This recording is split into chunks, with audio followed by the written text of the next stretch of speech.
L'athlète paralympique sud-africain Oscar Pistorius, condamné à 6 ans de prison pour le meurtre de sa compagne, joue de nouveau son avenir devant la justice, où le parquet va réclamer vendredi une peine plus lourde. Il s'agit du dernier rebondissement en date dans ce très long feuilleton judiciaire qui tient en haleine les médias sud-africains depuis 4 ans. Dans la nuit du 13 au 14 février 2013, Pistorius a tué de 4 balles, chez lui à Pretoria, la top modèle Riva Steenkamp, qui était enfermée dans les toilettes. Il a toujours plaidé la méprise. Il pensait qu'un cambrioleur s'était introduit dans sa maison située dans un lotissement ultra sécurisé, typique des quartiers Sud-Afrique du Sud, pays à la criminalité endémique. En première instance, Pistorius a écopé de 5 ans de prison pour homicide involontaire. Mais le parquet a fait appel et obtenu une condamnation à 6 ans de prison pour meurtre. Jugeant toutefois la peine scandaleusement inappropriée, le parquet a de nouveau saisi la justice pour obtenir une sentence plus lourde.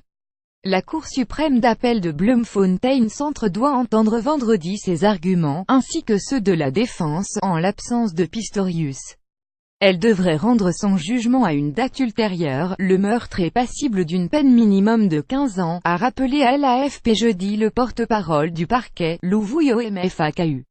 Certes, le tribunal a toute discrétion pour s'éloigner de la peine planchée en fonction de circonstances atténuantes, mais dans ce cas précis, nous estimons que le tribunal a été trop clément, a-t-il ajouté. Vulnérabilité. Lors du procès en appel en 2016, la défense avait joué la carte de l'émotion. L'ancien athlète, amputé enfant des 2 jambes, avait retiré ses prothèses et marché d'un pas hésitant, tête baissée, sur ses moignons, pour témoigner de sa vulnérabilité physique et tenter d'amadouer la magistrate. La stratégie s'était révélée payante. La juge Thokozile Masipa avait prononcé une peine de 6 ans.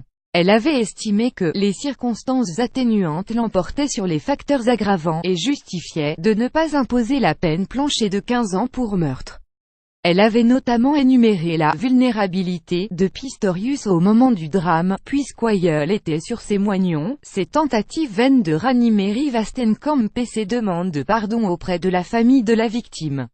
En tirant sur la porte des toilettes dans la nuit de la Saint-Valentin 2013, le héros des stades a toutefois tout perdu.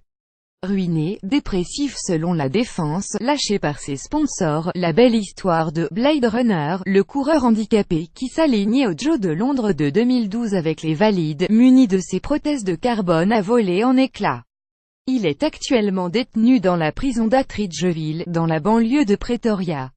Selon la loi sud-africaine, il ne peut faire de demande de libération conditionnelle avant d'avoir purgé la moitié de sa peine, en 2019 donc. Il aura alors 33 ans, NXP AFP.